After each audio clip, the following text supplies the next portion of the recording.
Labdien! Sanākušajiem šeit Latvijas Nacionālā vēstures muzeja konferenču zālē un arī tiem, kas mūs skatās šobrīd savās varbūt siltajās mājās pie tejas krūzes šajā lietainajā pēcpusdienā, un sveiciens jums visiem Lāčplēša dienā. Un šodien ir diena, kad mēs atzīmējam ne tikai varoņu dienu, tātad to cilvēku piemiņu, kuri ir krituši par mūsu valsts brīvību un neatkarību cīnoties, bet šodien mēs svinam dzimšanas dienu, ja tā varētu teikt, arī ordenim. Katram ordenim vienmēr ir sava svētku diena, kurā tas ir dibināts, un Lāčplēša kara ordenim simboliskā dibināšanas diena ir tieši 1919. gada 11. novembris. Viegli iedomāties, ka tas ir noticis tādēļ, ka šajā dienā brīvības cīņu laikā tika sasniegts tāds būtiskākais pagrieziena punkts. No Rīgas tika padzīts Bermonta karaspēks, un tad arī tieši ar šo notikumu nolēma iemūžināt šos cīņu panākumus, un tad arī ar pirmo un senāko un pašu godājamāko mūsu valsts apbalvojumu Lāčplēša kara ordeni tika atzīmēti to cilvēku nopelni, kuri bija snieguši lielu ieguldījumu šajās cīņās, varbūt pat par savas dzīvības cenu.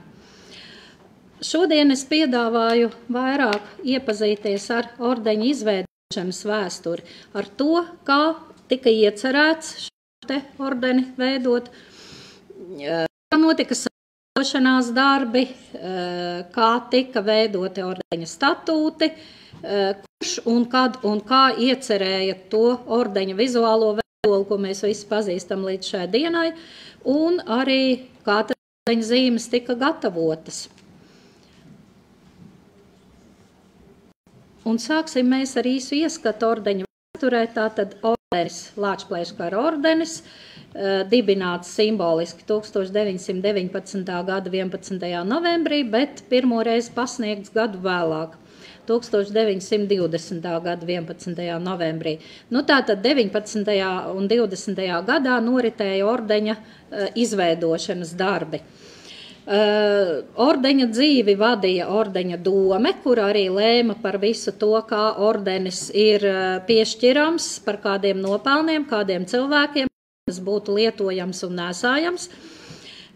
Un arī pirmā tātad svinīgā pasniegšana, kā jau es teicu, notika 1920. gada 11. novembrī, netālu no šejienes Esplanādē, kur tolaik bija armijas tāds treniņu laukums, parādes priekšā šiem varoņiem iznākot arī Satversmes sapulces priekšsēdētājs Jānis Čakste, viņiem pie krūtīm šos ordeņus tolaik piesprauda.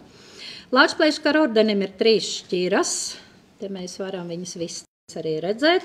Tātad apbalvošana uzsāk ar to nelielāko šeit redzamo, tā ir 3. šķira, it kā pati zemākā, bet pati godājamākā no visām, jo to deva par tieši konkrētiem kara nopelniem par kaujās parādītu varonību.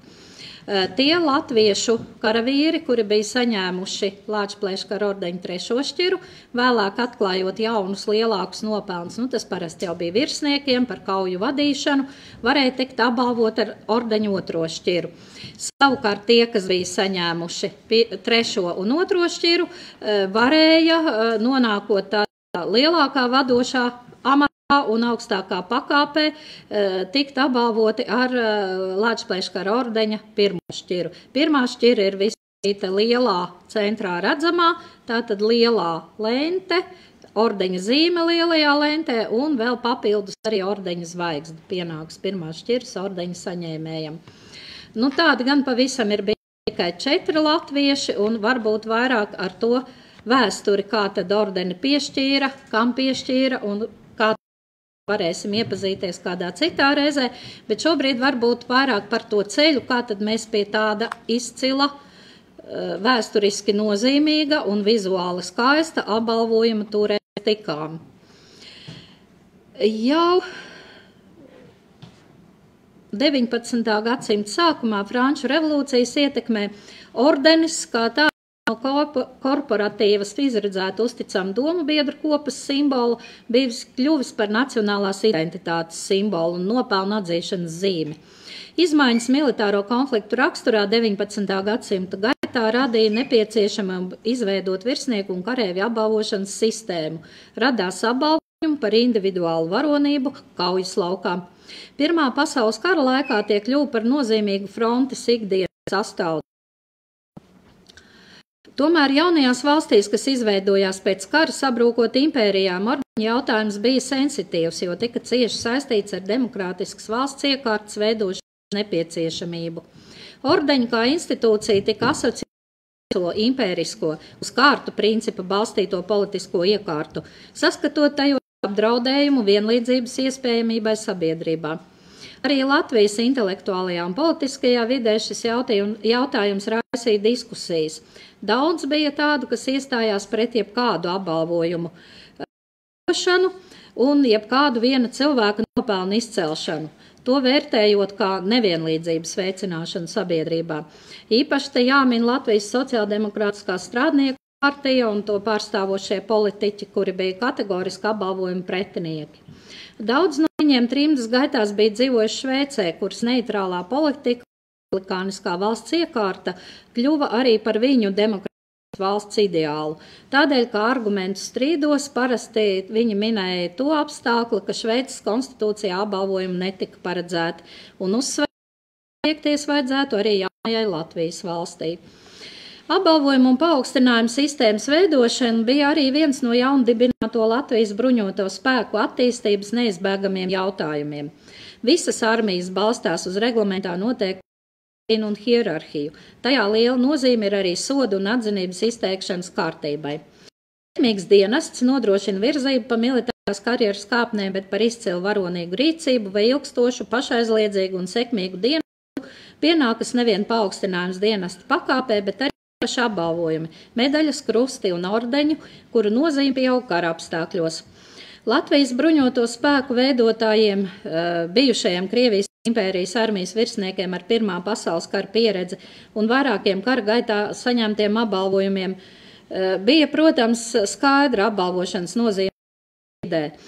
Arī jaunveidojamās armijas karēju rindās bija daudz tādu, kam bija Pirmā pasaules kara pieredze, un daudz arī Krievijas Svētā jūra krusta kavalieru. Jo plašāks un panākumiem bagātāks bija militārās operācijas, jo noteiktāk nobrieda nepieciešamība pēc savu apbalvojumu. Bijušais Lāčplēša kara ordeņa domas sekretārs Lasis atmiņās raksta, kad Pulkveža Kalpaka pirmie brīvprātīgie karavīri sprēgājošā salā 19. gada agrā janvāra rītā atstāja Sirmo Rīgu, jau tad brienot pa gurkstošo sniegu pa Jālgavas lielceļu, tie risināja visādas idejas par topošo nākošo Latviju brīvu valsti, un pats par sevi saprotams arī par nākošo nopelnu. Virsroku ņēma, ka pirmā militārā godazīme būtu saucama Lāčplēša vārdā. Šīs rindas gan drīzāk būtu jāvērtē kā poetisks pārspīlējums, kas radies ar laika distanci atceroties neatkarības kara notikumus.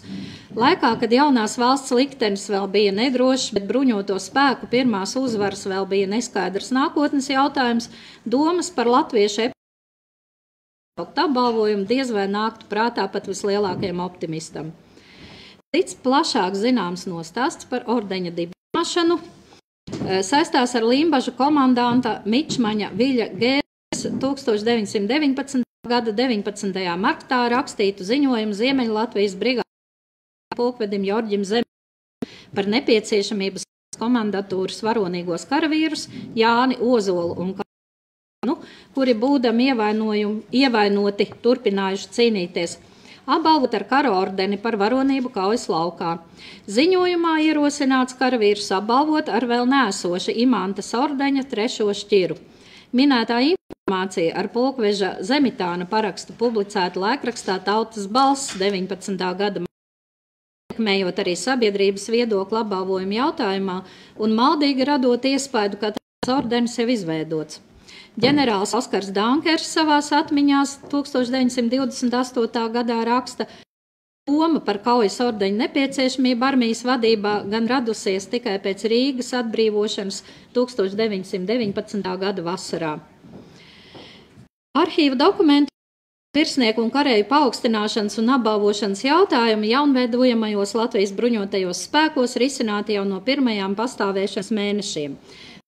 919. gada 5. martā izdotajā apsardzības ministra pavēlē teikts, virsnieku dienesta pakāpju un apbalvošanas noteikumu izstrādāšanai nepieciešams izveidot komisiju, kurā iekļaujam arī, citēju, viens loceklis no frontes pēc pulkveža Kolpaka ieskatiem.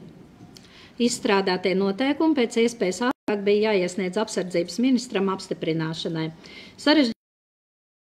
Situācijā komisijas darbs gan neveicās tik raiti, kā gribētos. Ar apsardzības ministra 10. aprīļa pavēli komisija pārdēvēja par kareivju dienesta kārtības, pakāpju un apbalvošanas noteikumu izstrādes komisiju, tādējādi paplašinot tās uzdevumu. Par komisijas priekšnieku iecēla pulkveža Zāmeli Adieni, kuram uzdeva nekavējoties stāties pie noteikumu izstrādāšanas. Komisija strādāja gan pie dienesta kārtības, jeb reglamenta izstrādāšanas, gan paaugstināšanas kārtības, gan pašas dienesta pakāpju sistēmas, to nosaukumu un atšķirības zīmju izveidošanas jautājumiem. Turklāt apsardzības ministrijā un pie armijas komandieriem aizvien biežāk vērsās bijušie virsnieki ar lūgumu atļaut nēsāt iepriekšējā dienesta laikā iegūtos apbalvojumus. Visi minētie jautājumi steidzami prasīja jaunu likumu un noteikumu izstrādi. Apsardzības ministrijas un ierēģņu un arī Latvijas armijas virsnieku viedokļu apbalvojumu izveidas jautājumā ietekmēja arī kaimiņu valstīs notiekošais. Arī Igaunijā un Lietuvā bija jāveido savu bruņotie spēki, jāaizstāv valstu neatkarība un jārada iespēja pienācīgi novērtēt izcilu varonību un pašaizliedzību parādījušos karavīrus savās rindās un arī sabiedrotos spēkos. Igaunijas republikā bija ietveris tik bez apbalvojumiem, bet cīņu gaitā 1917. gada sākumā radās nepieciešamība īpaša drosme un varonība izrādījušos karavīrus apbalvot. Pirmie 36 karavīri tika virzīti apbalvošanai 1919. gada 11. janvārī, vēl pat nezinot, kadu un kādu apbalvojumu izveidos. Militārs apbalvojums Brīvības krusts tika dibināts Igaunijas valsts 1. gada dienā 1919. gada 24. februārī. Šo augsto un prestižo Igaunijas valsts atzinības zīmi par militāriem nopelniem un personisko drosmi saņēmuši arī 39 latviešu karavīri. 1919. gadā apbalvojumu par varonību savas valsts neatkarības izcīnīšanā gatavojās ieviest arī Lietuva. Latvijas prese tam cītīgi sekoja, un 1919. gada 24. augustā laikraksts Valdības vēstnesis ziņoja, ka Lietuvas valdība pieņēmusi likumu par Vīta krusta dibināšanu. Abi kaimiņu zemju apbalvojumi tika veidoti ar daudzpakāpju struktūru, dažas no tām paredzot īpaši kaujas laukā veiktu varoņdarbu atzīmēšanai. Vērā armijā valdošo viedokli un atzīstot vajadzību ieviest Latvijā kara ordeņus, pagaidu valdība savā 1919. gada 20. septembra sēdē uzdeva apsardzības ministrijai saziņā ar ārlietu, iekšlietu un tieslietu ministriju izstrādāt attiecīgu statūtu projektu iesniegt to pagaidu valdībai.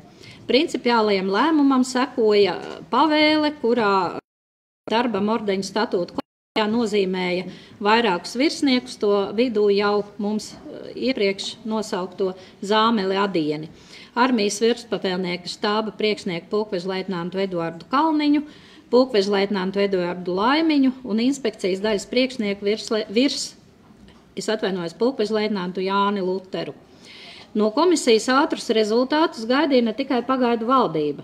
Apbalvojuma jautājums kļuva aktuāls un sabiedrībā un armijas vidē ar katru brīdi vairāk. Piemēram, 5. cēsu kājnieku pulka vecākais ārsts 19. gada nogalē vērsās pie pulka komandieru ar jautājumu, kā apbalvot felšerus par zīmīgu dienestu un varonību kaujās. Kareivi tādos gadījumos varēja tikt paaugstināti, bet felšeru paaugstināšanu ierobežoja pulkā noteiktais štatu saraksts, kas paredzēja tikai vienu felšeru vietu pulkā. Vēstule tika nodota Karas sanitārās pārvaldes priekšniekam doktorim Pēterim Sniķerim, kurš savā atbildē lūdza virspavēlnieku pātrināt kaujas ordeņu vai medaļu izstrādāšanu, ko par drošsirdību varētu pasniegt visiem karavīriem. Nepacietīgs bija arī Latvijas pagaidu valdības pārstāvis Francijā Oļģerts Grosvalds, kurš labi saprata ordeņa nozīmi diplomātisku attiecību veicināšanā starp Rietumu Eiropas valstīm un jauno Latvijas republiku, kas tiecās iekļauties to saimē. Uzzinājis, ka sācies ordeņa statūta izveidošanas darbs, viņš jau 19. gada 31. decembrī vēstulē lūdza ordeņus ar lentēm un dokumentiem, iespējas ātrāk nosūtīt viņam. Piebilstams, būs ļoti labs iespējas, ja es tos drīzumā varēšu sniegt. Nozīmīga loma Latvijas neatkarības karā bija sadarbībai ar Francijas militāro misiju. Kamēr pašmāju apbalvojums vēl tikai tapa, sabiedroto pārstāvi Latvijā ģenerālis Henri Nīsels un leitnants Emanuels Diparkē 1919. gada 2. pusē un 20. gadā ar Francijas kara krustu un Francijas armijas atzinības medaļu apbalvoja ap 50 Latvijas armijas karavīru, novērtojot cīņu gaitā parādīto varonību. Bija zināms, ka tiek gatavot arī Latvijas armijas virsnieka apbalvošana ar vienu no tolaik pasaulē prestižākajiem apbalvojumiem – Francijas goda leģiona ordeni. 1920. gada 7. februārī tika saņemta ziņa, ka armijas virspavēlniekam, ģenerālim Jānim Balodim, piešķirts 3. šķiras goda leģiona ordenis. Tieši šo jūs arī šobrīd šeit redzat. Un viņš iecelts par tā komandieri. Latgales divīzijas komandierim pulkvedim Krišjānim Berķim, 9. Reizeknes kājnieku pulka komandierim pulkvežleitnantam Ludvigam Boštam un 4. Valmieras kājnieku pulka kapteinim Pēterim Artūram Spulges Puļģim piešķirts 5. šķiras goda leģiona ordenis, un viņi iecelti par tā kavalieriem. Ordeņus pasniedza tātad šeit ģenerālis Balodis, un varam redzēt arī viņam pie formas vienīgais apbalvojums šajā brīdī ir goda leģiona ordenis.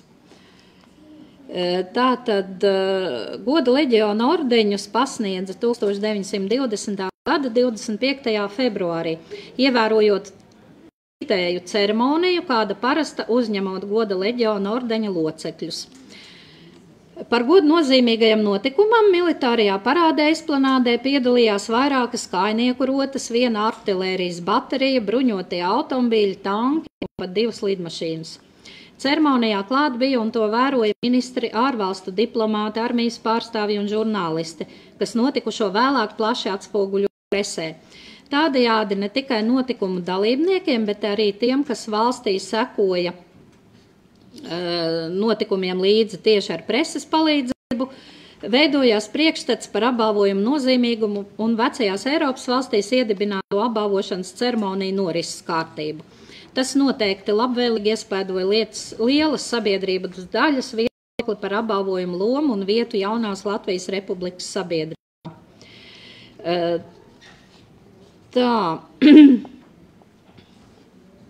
Tad 1919. gada septembrī izveidotā Latvijas ordeņa statūta izstrādes komisija turpināja darbu līdz pat 1920. gada pavasarim.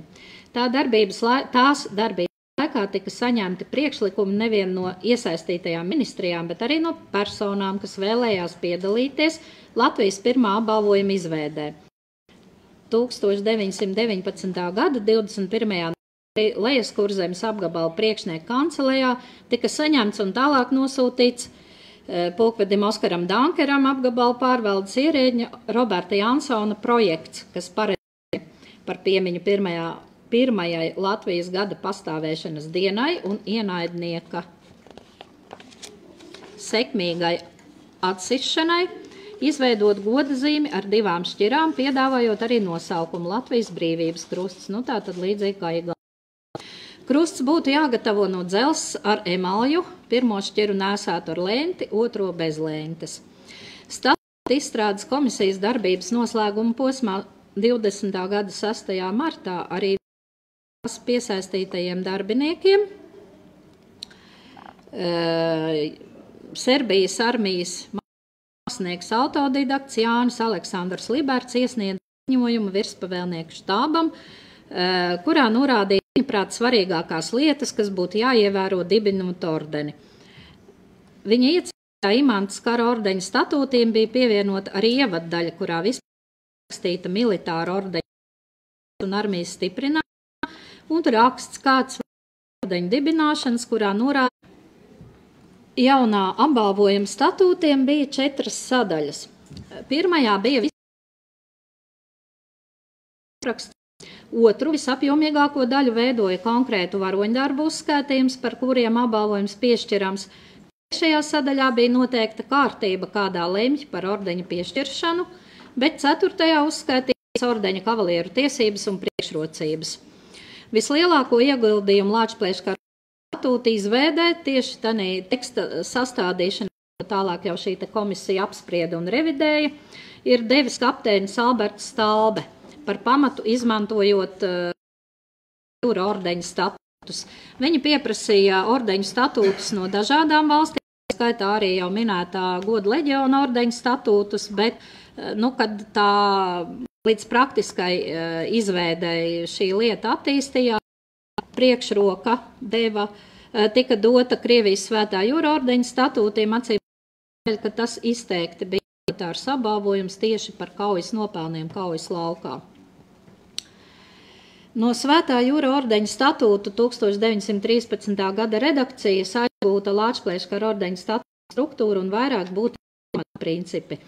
Tas, ka apbalvošanu uzsākam ar zemāku ordeņa šķiru, tā izvirzīt var tiešais apbalvojumā komandieris, pats karēvis nevar lūgt apbalvojumu. Apbalvošanas jautājumu galīgi izšķir ordeņa dūma, sastāv no 7 augstākās šķiras kavalieriem. Apbalvošanai jābūt pēc iespējas operatīvi, visdrīzākā laikā pēc varoņdarba izdarīšanas. Domes lēmuma jāpārbauda uzrādītā varoņdarba apstākļi, par nepatiesu ziņu sniegšanu šajā procesā draud sods. Tāpat iekļauts arī princips, ka kara ordeņa zīmi nekad nenoņem. Tas ir to nēsā gan svētku brīžos arī pie virsdrēbēm, ja ir nepieciešamība. Jaunveidojumā kara ordeņa statūtos pārņemts arī 8. punkts ar vairākos apakšpunktos konkrētiem varoņdarbiem, par ko apbalvoja. Tiesa, Lāčplēša kara ordenim tādu ir tikai 60, bet Svētā jūra ordenim gandrīz 2 reizes vairāk, 115. Pārņemts arī nākamais 9. statūtu punkts ar 2 apakšpunktiem, kas ļauj apbalvojumu nāvis piešķirt kritušajiem varoņiem un daudz plašāk traktēt apbalvojumu nopelnus, ja tie gluži precīzi neatbilst iepriekšējā punktā uzskaitītajām ļoti daudzajām situācijām. Tādējādi ļaujot būtiski paplašināt apbalvojamo personu loku. Līdzīgi statūtos tika veidot kara ordeņa kavalieru tiesību un privilēģiju daļa, pārņemot tādus Svētā jūra ordeņa statūtus punktus kā ordeņu zīmju bezmaksas izsniegšanu kavalierim, pēc atvaļināšanās nēsāt formas tērpu un lietot ordeņa zīmes attēlu savos ģerboņos, zīmogos un dokumentos. Abu ordeņu statūtu būtiskākā atšķirība saskatām apbalvojamo personu loka noteikšanā. Ar Krievijas impērijas Svētā jūra ordeni apbalvoja tikai virsniekus, bet Lāčplēša kara ordeņa statūtu 5. punkts vēsta, ka Lāčplēša kara ordeņa kavalieru godu var piešķirt visiem Latvijas armijas un bijušo latviešu strēlnieku pulku karavīriem, neievērojot ieņemamo stāvokli, bet skatoties tikai uz viņu nopelniem.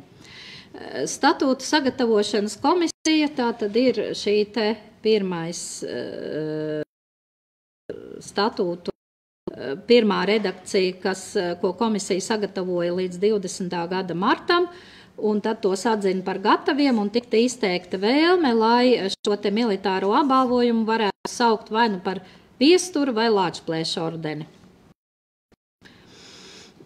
Un pēc tam statūti piedzīvoja vēl 2 redakcijas, jo pēc tam, kad ordeni beidza aktīvi ar to beidza apbalvot 28.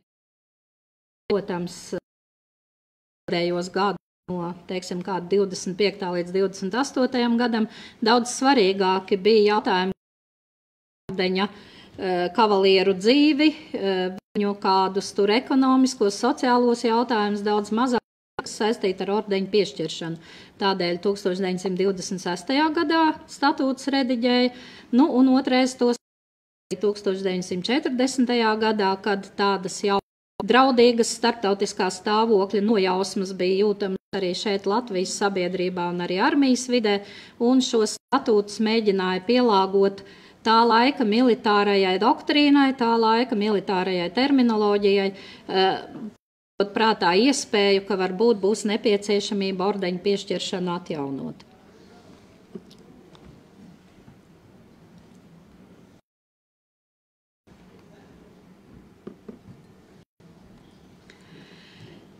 Nu tad par to liestura vai lāčplēša vārdu. Lāčplēša vārda izvēle apbalvojumu par kaujās parādītu varonību noteica Latvijas neatkarības kara gaita, tās raksturojumam izmantotās literārās un simboliskās paralēles. Sākotnēji priekšlikumi par lībiešu karotāju Imantas vai leģendārā zemgaļu virsēšu viesturu vārdu piešķiršanu ordenim sakņojās latviešu varonīgās pagātnes meklējumos, taču Bermonta karaspēku uzbrukumu un varonīgo Rīgas aizstāvēšanu, kas uz laiku pārtrauca statūta izstrādāšanas komisijas darbu, uztvēra kā Lāčplēša varoņdarba atkārtošanu. Pie Daugavas tika uzveikti vācu spēki, melnais bruņinieks. 1919. gada 11. novembri izvēlējās par simbolisko kara ordeņa dibināšanas dienu, un tas ieguva Lāčplēša vārdu. Zīmīgi par to dienu valdošo noskaņojumu savā aizstāvē ar stiprām labām rokām rakstīja Kārlis Skalbe. Tas bija laiks, kad tēli atmostas un sāk dzīvot. Melnais bruņinieks nāca pār Daugavu un solīja visādas briesmas. Pār Rīgu brāzās viņa granātas, nolauzdamas dažu vecu koku, sagraudamas mājas, izraudamas sienās un pilnus robus, nonāvēdamas cilvēkus. Krustneša bar ielēns Rīgu. Tas nebija sapnis. Kāds virsnieks man atnes trofejas, kara šautenu un vairogu zīmi, melnu krustu uz balta laukuma, kuru svešīgi brucēji nēsāja uz pleca. Vēsturi atkārtojās. Latvijā draudēja jauna verdzība. Šai brīdī atmodās vecā tēka par Lāčplēsi. Laikraksts iekšrīgā ierakuma uz kura redakcijas jumta dažreiz bira šrapneļu druskas. Starp parastām dienas ziņām bija ievietots uzsaukums Lāčplēsim, ka ir pienācis laiks melno bruņinieku salauzt un iesviest Daugavā. Tas bija brīnišķīgs laiks, kad īstenība jaucās ar sapņiem un sapnis kļuva par īstenību. No mazās lielvārdas teikas Lāčplēsis bija kļuvis par reālu tēlu. Mēs dzirdējām viņa soļus Daugavas krastos. Milzis bija atmodies. Rudens miglā bija jaušams viņa plecu varanās kustības. Izmisuma brīdī atmodās ticība pārdabīgiem spēkiem. Īstenībā tur nebija nekā pārdabīga, bija atmodies tautas spēks. Lāčplēsis bija tikai viņa nojaušamais simbols. To, ka 1919. gada notikuma plašā norisēm Andreja eposā apliecina arī armijas virspavēlniekam apsveikumu sakarā ar uzvaru pār Bermontas spēkiem un Latvijas Republikas 1. gada dienu. Piemēram, cīņās pret Bermontu daudz cietušās Jaunjelgavas pilsētas galva Jānis Plostiņš apsveikumā rakstīja: Jaunjelgavas pilsoņu vārdu izteikt varonīgajai armijai sirsnīgāko pateicību par mūsu nopostītās pilsētas atsvabināšanu no melnā bruņinieka laupītāju bandām. Vidzemes un Latgales rajona kara komendants kapteinis Mārtiņš Kadašs savā apsveikumā norādīja, ka aizmuguras karavīri apbrīno Lāčplēša varoņdarbu, kas paveikts frontē. 1920. gada 7. aprīlī ministru kabinets apstiprināja Lāčplēša kara ordeņa statūtus un nolēma tos ieviest, un ar 7. maijā tie ar apsardzības ministra pavēli tika izsludināti un publicēti laikrakstā Valdības vēstnesis. Statūti vēl nebija apstiprināti Satversmes sapulcē, bet jau bija sākts darbs pie tajos paredzēto institūciju izveidošanas un apbalvojamo personu apzināšanas. Lāčplēša kara ordenis bija iecerēts kā apbalvojums par militāriem nopelniem, kur nodrošana un apbalvojuma apstiprināšana būtu militāra persona veidotas ordeņa domes ziņā. Līdzīgi kā Krievijas Svētā jūra ordenim, ordeņa statūti paredzēja domi veidot no 7 karavīriem, pirmajiem ordeņa augstākās šķiras kavalieriem. Šādu principu tobrīd nevarēja realizēt, jo nebija apbalvoto ar augstāko šķiru. Ordeņa statūti paredzēja, ka apbalvošanai ordeņa 2. šķiru varēja tikt virzīt tikai 3. šķiras ordeņa saņēmēji, bet pirmajai tātad tikai tie, kas jau bija saņēmuši 3. un 2. šķiru. Tāpēc pirmā Lāčplēša kara ordeņa dome veidojās no pirmajiem 7 3. šķiras kavalieriem, kurus apbalvoja ar ministru kabineta 1920. gada 13. augusta sēdes lēmumu. Jau 20. gada 21. martā apsardzības ministra pienākumu izpildītājs pulkvedis Laimiņš nosūtīja armijas virspavēlniekam vēstuli, kurā ziņoja par Lāčplēša kara ordeņa statūtu komisijas darba rezultātiem un izskaidroja paredzēto apbalvošanas kārtību. Viņš lūdza virspavēlēties un stādīt priekšā ministru kabinetam ar apsardzības ministrijas starpniecību pirmo kara ordeņa kavalierus, kuri turpmāk veidotu domi un dot rīkojumu karaspēku daļu priekšniekiem apbalvojumos un gatavot nepieciešamos dokumentus. Par pirmajiem Lāčplēša kara ordeņa domas locekļiem kļuva armijas virspavēlnieka štāba priekšnieks ģenerālis Pēteris Radziņš, galvenā štāba priekšnieks ģenerālis Mārtiņš Peniķis, Latgales divīzijas komandieris pulkvedis Krišjānis, Zemgales divīzijas komandieris pulkvedis Oskars Dankers, Robeža sardzes priekšnieks pulkvedis Ulijs Jansons, Kurzemes divīzijas komandieris vietas pulkvedis leitnants Jānis Puriņš un 6. Rīgas kājnieku pulka komandieris pulkvedis Jānis Kapinis. Atlasīti tika pavisam 10 kandidāti, tātad ar drošu rezervi tam, pēkšņi kāds no šiem te pirmajiem izraudzītajiem 7 būtu saslimis vai varētu būt klāt, tātad, lai šī doma būtu pilntiesīgā, pilnā skaitā un varētu sākt darboties un pieņemt lēmumus. Doma sanāca uz savu pirmo sēdi 31. augustā un par 26 karavīru apbalvošanu ar Lāčplēša kara ordeņu 3. šķiru. Zīmīgi, ka tas nākamais pēc viņiem, tātad 8. apbalvotājs bija ģenerālis Jānis Balodis. Satversmes sapulce statūtu skatīja vispirms karalietu komisija un ar veiktajiem labojumiem papildinājumiem tika iekļauti Satversmes sapulces pirmās sesijas 38. sēdes darba kārtībā, kā pirmais punkts. Karalietu komisija bija ieviesta būtiskas izmaiņas statūtos, kas praktiski bija jau sākuši darboties un uz kuru pamata jau bija notikusi apbalvošana. Komisijas pārstāvis Jānis Goldmanis iepazīstinot ar projektu atzīmēja, ka tā ar balsu vairākumu atzinusi, ka vajadzīgi atzīmēt ar īpaši karavīrus, kur izpildījuši pienākumu pret valsti ar ārkārtīgi izcils grūtiem varoņdarbiem. Tiem tad būtu šis te ordenis jāpiešķir, bet tam ir jābūt kā no pašas tautas sniegtai balvai. Tādēļ komisija ierosināja papildināt ordeņu domu ar 7 Satversmes sapulces deputātiem un Satversmes sapulces prezidentu. Tas ir valsts galva kā domas priekšsēdētāju. Tas komisijas ieskatā apbalvojumu nozīmīgumu. Šis ordenis tiek dots karēviem varonību, un tas jādod pašai tautai. Tā jābūt it kā ordeņu pasniedzējai, un nevar to vienkārši izdarīt šaurā pulciņā starp karēviem, viņš teica. Karalietu komisija sākotnējiem statūtu tekstam bija pievienojusi arī devīzi par Latviju.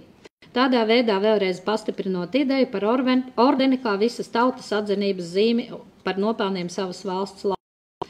Vēl būtisks statūtu papildinājums bija apbalvojamo ar Latvijas strēlnieku pulku karavīriem. Tad atkal Goldmani citējot, pie tautas balvas pasniegšanas varoņiem nevar paiet garām tiem, vārda pilnā nozīmē Lāčplēši, kuri pirmie pasaules kara laikā karstās cīņās ir lējuši savus asiņu. Tiem, kuri pirmie pasaulē apbrīnot latvieti kā varoni kaujas laukā. Debates Satversmes sapulcē bija ilgas un diezgan tādas kaismīgas, ja varētu teikt, jo, protams, Latvijas sociāldemokrātiskās strādnieku partijas pārstāvji ļoti noliedzoši izturoties vispār pret apbalvojumiem, iebilda ļoti daudzos punktos, argumentējot to, ka individuāli cilvēka nopelna izcelšana nav pieļaujama Latvijas valstī, jo cīņas izcīna atsevišķas personas. Turklāt esot panākts miers, un mēs taču jau no jauna karot tā kā negatavojamies, tad varbūt arī to militāro ordeni nemaz nevajag. Un vēl arī atzīmējot to, ka ļoti bieži ir gadījumi, ka tie, kas patiesībā apbalvojumi ir pelnījuši, to nemaz nesaņem, bet saņem pavisam citu. Protams, atkal ordeņa statūtu izstrādātāji un apsardzības ministrijas pārstāvji argumentēja pretī, nepiekrita, aizstāvēja savu ideju, un pēc ilgām diskusijām sociāldemokrātiem atklāties, balsošana sākās par atsevišķiem statūtu punktiem, un praktiski tālāk jau iebildumi tikai bija latviešu strēlnieku jautājumā, jo daļa sliecās uzskatīt viņus ne par pilnībā lojāliem vai uzticamiem jaunajai valstī un neatzīt nopelns Pirmā pasaules kara frontēs, kā jau virzību uz Latvijas neatkarības izcīnīšanu un stiprināšanu. Savukārt statūtu 10. pantā iekļautie 60 punkti par varoņu darbu raksturojumu, par ko piešķir ordeni vispār nekādas iebildes, un likumu pieņēma ar 60 par, pretī balsoja tikai 36, 2 deputāti, un, kā jau es teicu, sociāldemokrāti nepiedalījās. Satversmes sapulces sēdē Lāčplēša ordeņa domē ievēlēja arī deputātu pārstāvis Jāni Goldmanu no Latviešu zemnieku savienības, Kārli Kasparsonu no Latvijas darba partijas, Raini un Jūliju Celmu no Latvijas sociāldemokrātiskās strādnieku partijas, Valdemāru Samuelu no Demokrātu savienības, Jāni Rubulu no Latgales zemnieku savienības un Markusu Gailīti no bezparteisko zemnieku un mazsaimnieku grupas. Visas šīs te frakcijas satversmes sapulcīs līdzās ar, šajā attēlā ļoti labi var redzēt, tad vienā malā ir deputātu kungi un otrā malā ir militāri tilpa šajā Lāčplēša ordeņa domē. Lāčplēša ordeņa statūta apspriešanas laikā Satversmes sapulces karalietu komisijā un Satversmes sapulces kopsēdē aizsāktā diskusija pārcēlās uz laikrakstu slejām.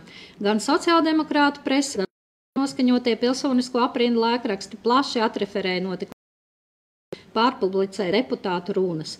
Īpaši aktīvi bija sociāldemokrātu prese, kampaņa pret ordeņiem statūta projekta apspriešanas sākuma stadijā un pat tad, kad jau bija pieklusušas, laikraksts sociāldemokrāts ik pa brīdim atgādināja partijas noliedzošo attieksmi pret ordeņa institūciju kā tādu un labprāt publicēja ziņas par ordeņa kavalieru kļūmēm un nepatikšanām. Diskusijas ar jaunu spēku atsākās 1922. gadā, apspriežot Satversmes projekta 89. pantu par apbalvojumiem. Tajā bija paredzēts, ka civilie ordeņi un godzīmes Latvijas republikā nepārādās, kā izņēmums paliks tikai jau nodibinātais kara ordenis. Priekšlikuma apspriešanas gaitā atkal sadūrās sociāldemokrātu un labējo un centra politiķu viedokļi, izskanot pārmetumiem, ka sociāldemokrāti, kas dedzīgi iestājās pret Lāčplēša ordeņa dibināšanu, tagad paši ir pārstāvēta ordeņa doma. Tad ar lielu balsu vairākumu tomēr Satversmes sapulce šo pantu no Satversmes svītroja, paverot iespēju Latvijā dibināt arī apbalvojumus par civiliem nopelniem. Protams, ar šo te izmaiņām Satversmes karalietu komisijā un Satversmes sapulcē apspriešanas gaitā nebija apmierināts personas. Neapmierinātību un neizpratni par to vēstulē ministru prezidentam pauda armijas virspavēlnieks ģenerālis Jānis Balodis un štāba priekšnieks ģenerālis Pēters Radziņš. Viņi aizstāvēja Lāčplēša ordeni kā kaujas nopelnu apbalvojumu un vēlreiz pasvītroja nepieciešamību ļaut par piešķiršanu lemt pašiem karavīriem. Kā arī uzsvēra, ka deputātu dalība domē var to paralizēt un brīdināja, ka pārāk liels politiķu iejaukšanās iespējas ir dot. Un kā paši uzskatīja, tad šie deputāti nebūs kompetenti tikai karavīru lietās. Un baidījās tiešām tā no lielas šo jautājumu politizēšanas un aizsteidzoties priekšā notikumiem jāatzīmē, ka zināmā mērā viņiem bija tiešām šīs tā deputātu daļa domē nebija tāpat apzinīgākā un aktīvākā, un viņu dēļ bieži sēdes nevarēja notikt paredzētajā kārtībā, un tādu ļoti izteiktu politisku diskusiju gan tur to nebija. Tātad veidoja statūtus un paralēli tam 19. gada nogalē un 1920. gada sākumā arī ordeņa vizuālā tēla meklējumi. Informācijas par atklātu konkursu gan mums nav, bet ir zināms, ka vairāk tolaik armijas virspavēlnieku štāba inspekcijas daļas priekšnieku pakļautībā esoši jaunie mākslinieki, mobilizēti armijas spēkos neatkarīgi kara laikā, bet tika izmantoti dažādu funkciju veikšanai, gan darbam kara muzejā, gan arī citām tādām lietām, kur viņas nodarbināja. Tātad šie jaunie mākslinieki no tā dēvētās Rīgas mākslinieku grupas un arī citi jau pazīstami mākslinieki ir tikuši tolaik aicināti iesniegt savus priekšlikumus ordeņu dizainam. Nu, presē, kā var redzēt, 1928. gadā ir minēts, ka konkursam iesniegts vairāk nekā 100 skices. Mūsu muzejā līdz mūsu dienām ir glabājušās albums, kurā ir tātad šīs skices apkopotas, 100 gan viņas tur nav, ir tikai kādas 80, un šeit mēs varam redzēt, ka ir burkā dzeņa skices šajā te albumā. Nu, tātad viņas tā apbalvojuma izstrādē.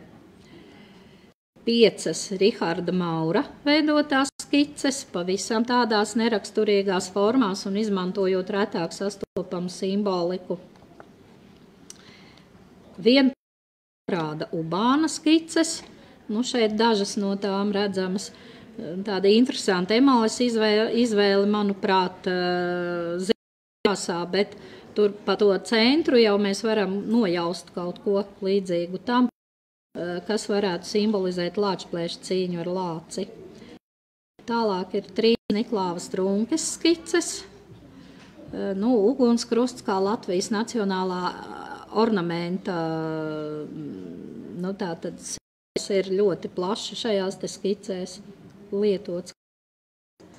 2 Romāna Sutas skices, vairāk viņš kaut kā laikam nepacentās uzzīmēt. 5 Jēkaba Kazaka veidot. Tas ir ļoti saudabīgām formām, kad drīzāk atgādina tādus, nu, juvelieru izstrādājumus. 3 Erasta Šveica skices. 4 Āņša Vīruļa skices. Un 6 jau pieminētā Jāņa Aleksandra Liberta zīmētās skices. Nu, tās visas aplūkojot, jāpiekrīt anonīmā autora 1928. gadā laikrakstā Latvijas kareivs teiktajam, ka autori ir mēģinājuši iet īpatnējus ceļus, bet līdz to arī atkāpušies no starptautiski atzītajām paražām, ka ordeņiem ir krusta veids, bet medaļas apaļas formas. Laika biedru atmiņās atrodams arī norādes, ka sacensībā ir piedalījies Valdemārs Tone, uzskatīdams, ka ordeņu dizainā jāizmanto latviešu tradicionāla ornamenta motīvi. Tieši viņš esot izveidojis zīmes tēlu, balto stilizēto ugunskrustu. Šeit citāts no viena viņa laika biedra, tātad nebūs mums tur citāts jāklausās būs tikai audio, tātad kurš liecina par to, ka cīņu laikā valdība aicināja Toni dot metu augstākai karavīru godzīmei. Lāčplēša karavīrs izstudējis heraldiku, Toni atzīst, ka ordeņa veidojumā jābūt vienam no Latvijas. Toni ordeņa pamata motīvu ugunskrusta formā. Sākotnēji tas iecerēts balts, vēlāk pienākusi klāt kapteiņa Liberta ideja apvilkt gar malu sarkanu svītru, lai karoga krāsas. Toni par šo papildinājumu nebija apmierināts.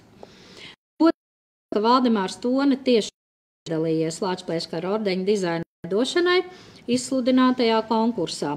Atmiņās minētajam skiču raksturojumu ar latviešu tautas ordeņu izmantošanu apbalvojumu dizaina izveidē atbilst Latvijas Nacionālā vēstures muzejā saglabājušās 17 apbalvojumu skices bez autora paraksta, bet ar rokrakstā veiktiem.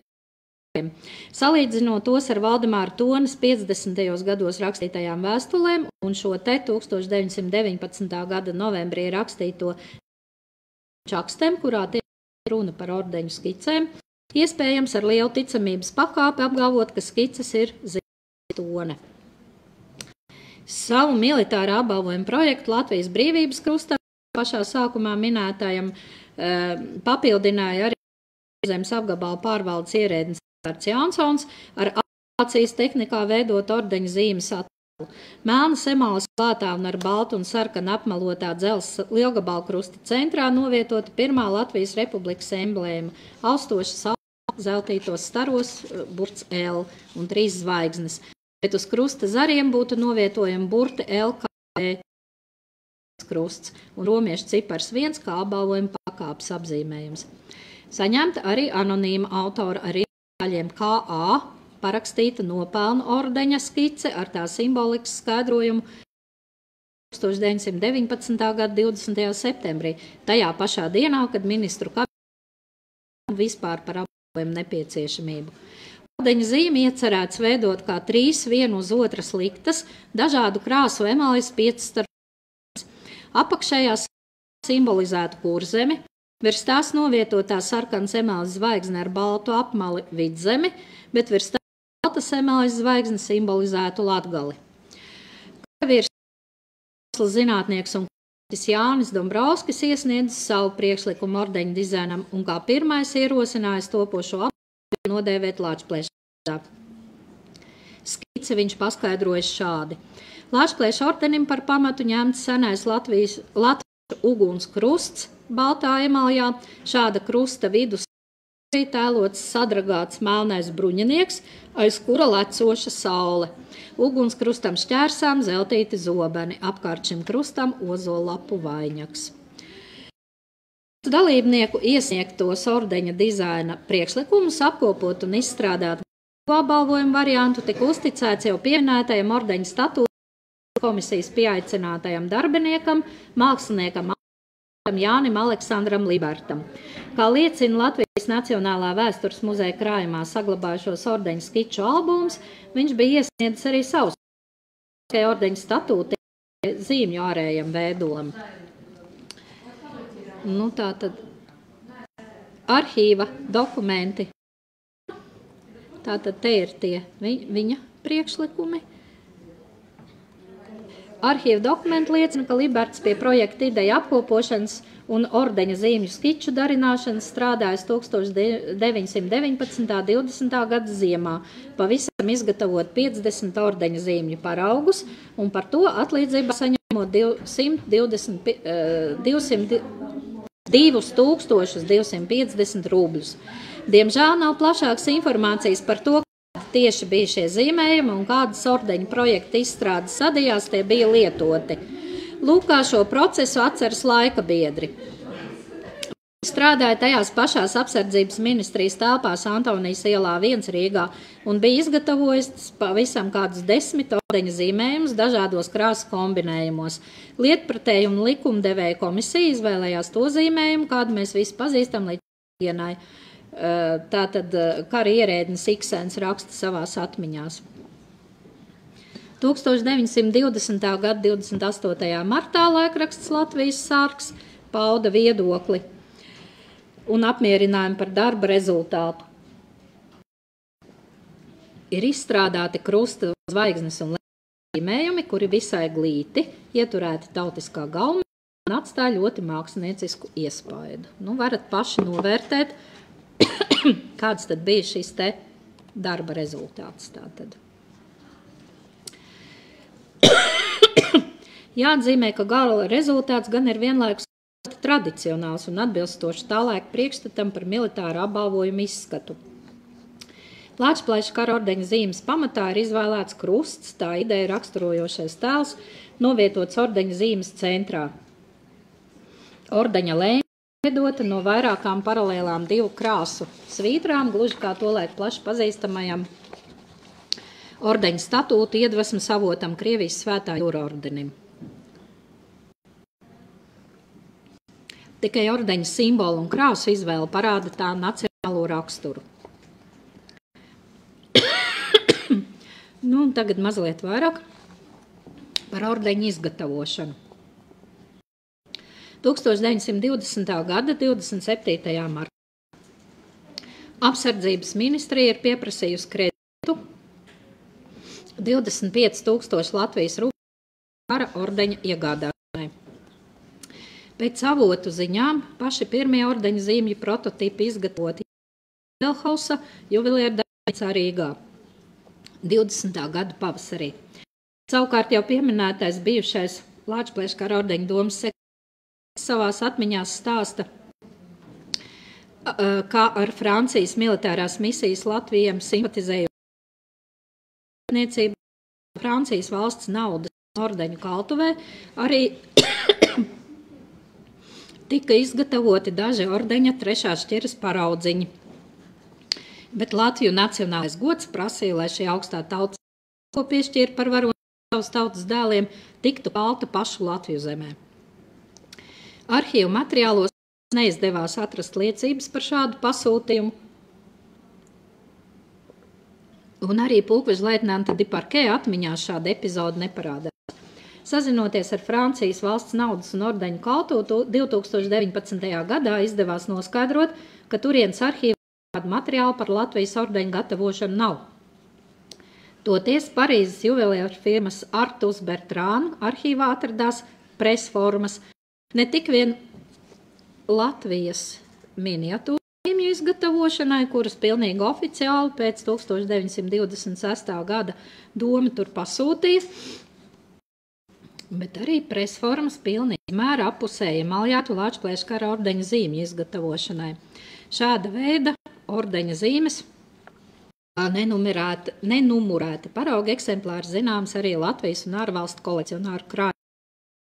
Par Lāčplēša kara ordeņa parauga eksemplāru izgatavošanu Francijā runāts arī 1929. gadā Francijā izdotajā Eiropas jauno valstu apbalvojumu veltītajā grāmatā. Iespējams, ka ne Francijas valsts naudas un ordeņu kaltuvē, bet gan firmā Artus Bertrānu 1920. izgatavota Lāčplēša kara domas sekretāra Laša minētie paraugi. Ordeņu zīmju gatavošanu sāka ordeņu pasniegšanas īstenoja firmā Hermann Bank Rīgā Glaznotā ielā 12. Firmas īpašnieki bija Rīgas zāles meistari Burhards Korts, ministrijas galvenā štāba administratīvās daļas apbalvošanas un paaugstināšanas nodaļa, kas sākotnēji Lāčplēša kara ordeņa izveidu un izgatavošanu slēdz ar viņiem līgumu 20. septembrī par ordeņa izgatavošanu. 2021. gadā visi ar ordeņa izgatavošanu un pasniegšanu saistītie jautājumi pakāpeniski pārgāja domas pārziņā. Uzņem ordeņa izgatavošanas pārzināšanu, un, protams, arī doma šo te līgumu pārslēdz. Nevienmēr sadarbība ar izgatavotājiem noritēja bez starpgadījumiem, it sevišķi apbalvošanas sākuma posmā, kad daudz apbalvojumu un ordeņu pasniegšana notika intensīvi. 1921. gada 21. jūnijā apbalvošanas jautājums domas rīcībā tiks sastādīta komisija, kura izvērtēja no firmas saņemtos 500 kara ordeņus, tātad ordeņu zīmi. No tiem 493 atzina par derīgiem, bet 7 par nederīgiem un nolēma tos nosūtīt atpakaļ apmaiņā. Lāčplēša kara ordeņa zīmes apbalvoties saņēma bez maksas. Latvijas armijas karēvi un virsnieku apbalvošanai tās izgatavoja no bronzas, ārvalstnieku apbalvošanai paredzētās ordeņa zīmes izgatavoja no sudraba. 3 gadījumos pirmā šķiras Lāčplēša kara ordeņa zīmes esot izgatavotas no zelta. Domājams, tas saistīts ar ārvalstu monarhu apbalvošanu. Tātad gan Beļģijas karalis Alberts I, gan arī Itālijas karalis Viktors Emanuēls III Lāčplēša kara ordeņa pirmo šķiru, tad acīm redzot, tās būs tās zelta zīmes, rakstos minētās. Ordeņa zīmes pārklāja ar emalju, bet centra medaljonā juvelieru darbnīcas meistari ar roku zīmēja Lāčplēša cīņas ar lāci sižetu. Sastopami, mēs 3 variantus, kuros atšķiras gan Lāčplēša tērpa tēlojums, gan uzvarētā lāča poza. Šīs atšķirības radušās mākslinieka individuālā rokraksta dēļ. Ordeņa reversā tika iegravēta devīze par Latviju. Šī devīze parādījās tikai Satversmes sapulces apstiprinātajos statūtos, un pirmajiem ordeņiem, kas bija izgatavoti jau līdz tam, šīs devīzes vienkārši nav. Vēlāk to varēja šajos jau gatavotos ordeņos iegravēt, bet tiem, kurus gatavoja pēc statūta apstiprināšanas, devīze jau ir iestrādāta ordeņa zīmē. Latvijas armijas karavīriem un latviešu strēlniekiem pasniegtās ordeņa zīmes bija numurētas atbilstoši ierakstam ordeņa matrikulā. Numurs novietoja ordeņa zīmes reversā, un tie varēja būt vai nu štancēti zīmes izgatavošanas gaitā, vai iegravēti pēc tam atkarībā no tā, vai pasūtīja zīmi jau matrikulā ierakstītam kavalierim ar apstiprinātu numuru, vai arī zīmi pasūtīja iepriekš un nācās šo numuru iegravēt pēc tam. Piešķirt ordeņus nenumurēja. 1925. gadā bronzas ordeņa zīmes izgatavošana maksāja 4 latus, sudraba 8 latus, bet ordeņa pirmās šķiras komplekta izgatavošana maksāja ap 200 latiem.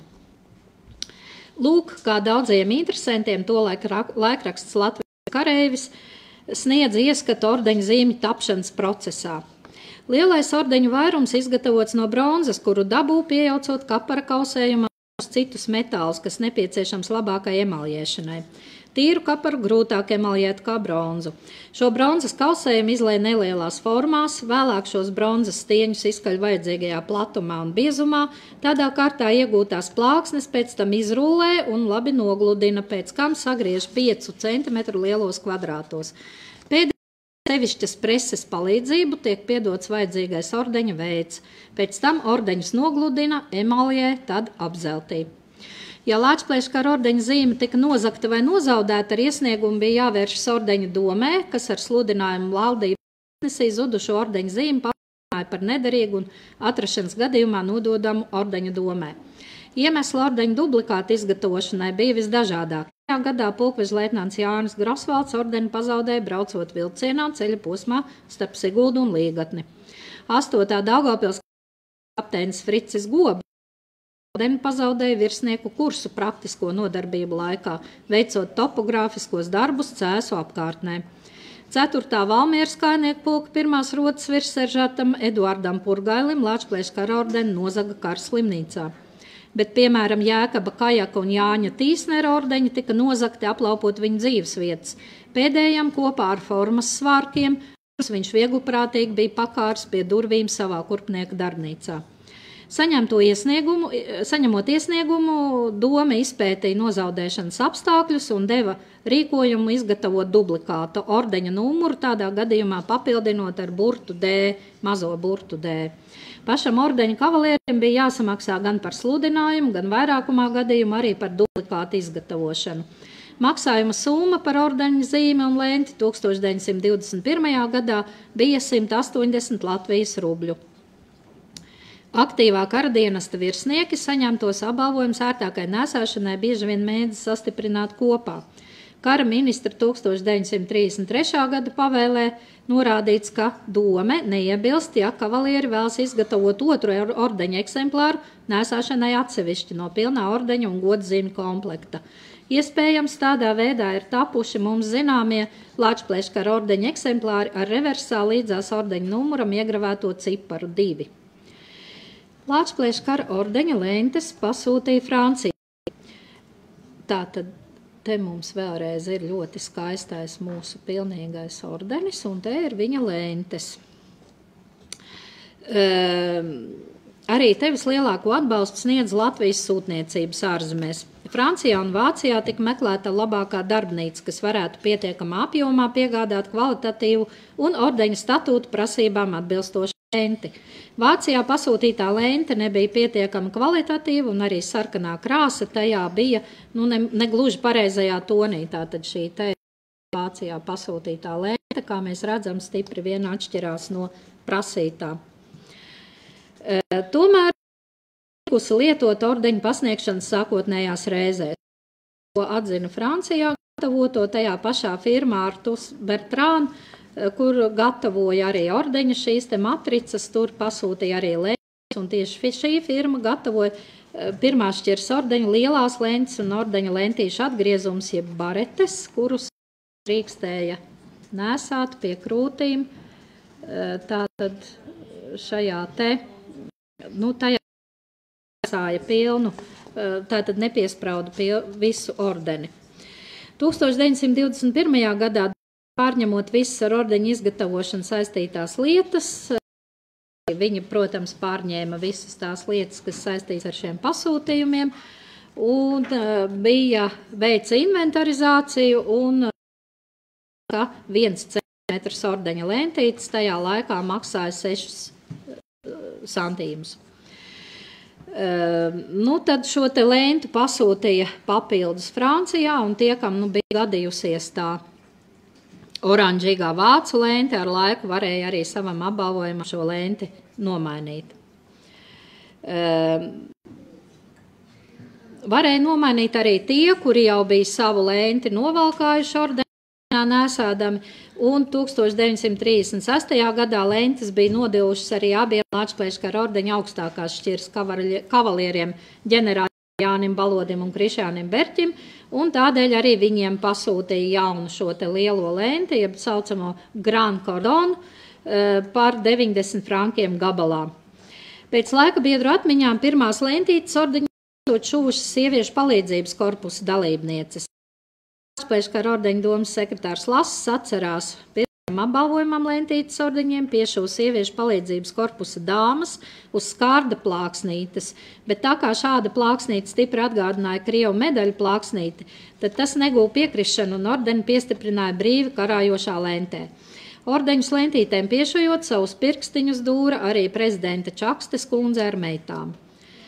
Kā liecina ordeņa domas izdevuma tāmes, vēlāk šie darbi nelielu samaksu, apmēram 20 centīmu par ordeni, uzticēti kādai Brantes kundzei, bet no 1928. gadā Marta Gīle. Uzdevumu stādīt, izgatavot un stādīt priekšā domē diškrusta lentes sējumu Lasis saņēma kā ordeņa domas sekretārs, un viņam nemaz nenācās tik viegli šo te uzdevumu veikt, un savu risinājumu grūtajam uzdevumam viņš rada, kā pats apraksta šādā. Biju izdarījis dažas studijas muzejos un citur, tomēr tehniskā darba puse man apmierināja. Atgadījums nāca talkā Rīga Saudēja ielas kādā sētas nama pajumtes. Es uzmakšķēju vecu žīdiņu, kurš ar sadzeldējušu diplomu varēja pierādīt, ka visu savu mūžu ejas ordeņu lentes visam Lielkrievu ķeizariskajam namam. Šajām nama augstajiem lielkungiem un augstiem karakungiem. Bībeliskais sēņš bija ļoti pagodināts, ka viņš tiekot aicināts sasiet ordeņa lentu savas dzimtās pilsētas lielajiem karotājiem un izgatavoja dažus paraugus. Dome apstiprināja sējumu ar rozeti virs, jo pēdējā stipri atšķīrās no standarta tipa šlēfēm, kādas redzam vecās gravīrās un citu ordeņu lenču sējumos. Nu, tā tapa šīs lielās lentes sējums ordeņu šķirai. Lāčplēša kara ordeņotajiem Latvijas armijas karavīriem un bijušajiem strēlniekiem parasti piesprauda svinīgās apbalvošanas laikā, tādēļ kastītes izglīta tikai īpašos gadījumos, pasniedzot ordeni kritušo karavīru piederīgajiem vai apbalvojot ārzemniekus. Kastītes pasūtīts Hermaņa Hafelbergādas mākslinieckās apstrādes darbnīcā un grāmatas ietuvē un vēlāk ādas apstrādes meistara Notona darbnīcā. Domas finanšu atskaits liecina, ka varēja pasūtīt kastīti maksājot 2 latus par to. 1922. gadā ar īpašas atversmes sapulces prezidenta rīkojumu Lāčplēša ārzemniekiem pasniedzamās kastītes atļauj rotāt ar valsts lielo ģerboni. Tomēr nevienmēr Latvijā iecerētās un izgatavotās kastītes bija Eiropas standarta līmenī. 1929. gadā, kad Latvijas sūtnis Itālijā Pēteris Sēja Saeimas kancelējai adresētā norāda, ka īpaši neglīta lielā Lāčplēša kastiņa spēlēkā odera. Tā nav no zīda. Iepriekš ordeņa pasniegšanas Itālijas ministru prezidentam, tas ir Musolīni. Es pats liku šeit kastiņās ielikt zīda oderu, lai cienīgāks iespējas. 1926. ar kara ministra pavēli tika noteikta ordeņa nēsāšanas kārtība, paredzot, ka pie parādas tērpa nēsā Lāčplēša kara ordeni, bet pie ikdienišķa tērpa pirmā šķiras ordeni bez lentes, tātad tikai zvaigzni, 2. un 3. šķiras ordeni. Ikdienā Lāčplēša kara ordeņa vietā iespējams nēsāt lentes atgriezums jeb baretes. Tātad pirmā šķiras ordeņa vietā atgriezums ar rozeti uz zelta plāksnītes, 2. atgriezums ar rozeti uz sudraba plāksnītes un 3. šķiras parasto lentes atgriezumu. Tos izgatavoja arī firma Artus Bertrānu. Un, ja ir citi apbalvojumi, Lāčplēša kara ordenis vienmēr jāuzliek kā pirmais, ja karavīri tērpti mēteļos, 2. un 3. šķiru nēsā virs mēteļa. Ar kara ministra pavēli nākamajā 34. gadā tika izdoti noteikumi par to, ka īpaši svinīgos gadījumos un ceremonijās piesprauž ordeni vai samazinātu tā zīmi, kā mēs redzam šeit attēlā ar lentīti.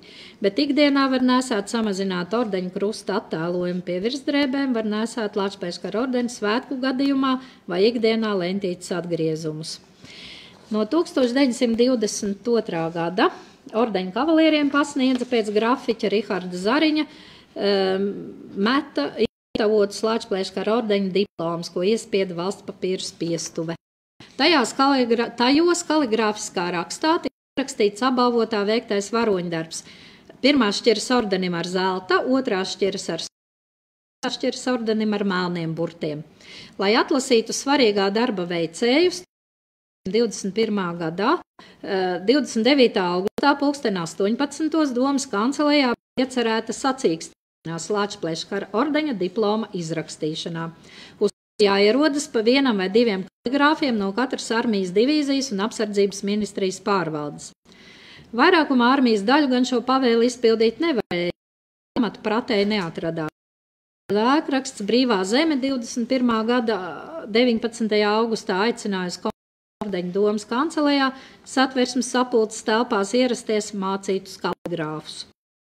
Gadus ordeņu diplomu kaligrāfs Bušs par vienu diplomu uzrakstīšanu valodā saņemot apmēram 1,5–2 latus, svešvalodā 2–3 latus. Pēdējos gados diploms rakstīja kaligrāfs Alfrēds Švipste. Pirmie diplomi ordeņiem no 1. līdz 901. numuram, tur gan ar dažiem izņēmumiem, bija gatavi 1922. gada janvārī, un valdības vēstnesis aicināja gatavos diplomus saņemt domas sekretariātā.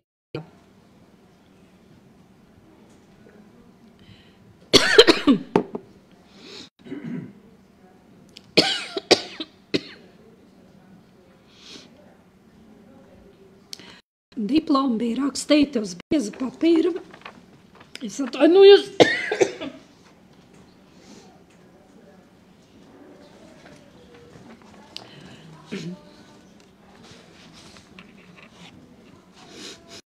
Diplomi bija rakstīti uz bieza papīra, tādēļ nebija iespējams tos nosūtīt pa pastu. Un tika lūgts tos saņemt personiski mēnešu laikā. Tiem demobilizētajiem karavīriem, kas nevarēs ierasties personiski, diplomas nosūtīs ar kara apriņķu priekšnieku starpniecību. Bet aktīvajā dienestā esošie tos varēs saņemt savās karaspēka daļās. Līdz ar to arī iecerētais militārais apbalvojums, kas radās apstākļos, kad Latvijas Republikas neatkarība nācās aizstāvēt kaujas laukā, sekmīgi bija izveidots, tātad izveidoti tās statūti, izveidota doma, kas varēja vadīt apbalvošanu ar ordeni, atrasts un realizēts tā vizuālais veidols un arī izgatavotas ordeņa zīmes, kuras katram šim te ordeņa nesētājam pie krūtīm varēja apliecināt viņa nopelnus Latvijas valsts labā. Tas arī bija viss, ar ko es jūs šodien gribēju iepazīstināt, jo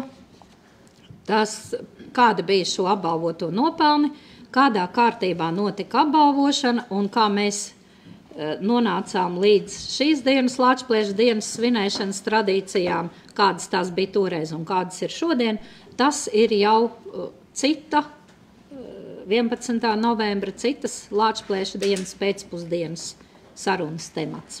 Paldies visiem par izturību un uzmanību. Ja ir kādi jautājumi, es labprāt atbildēšu.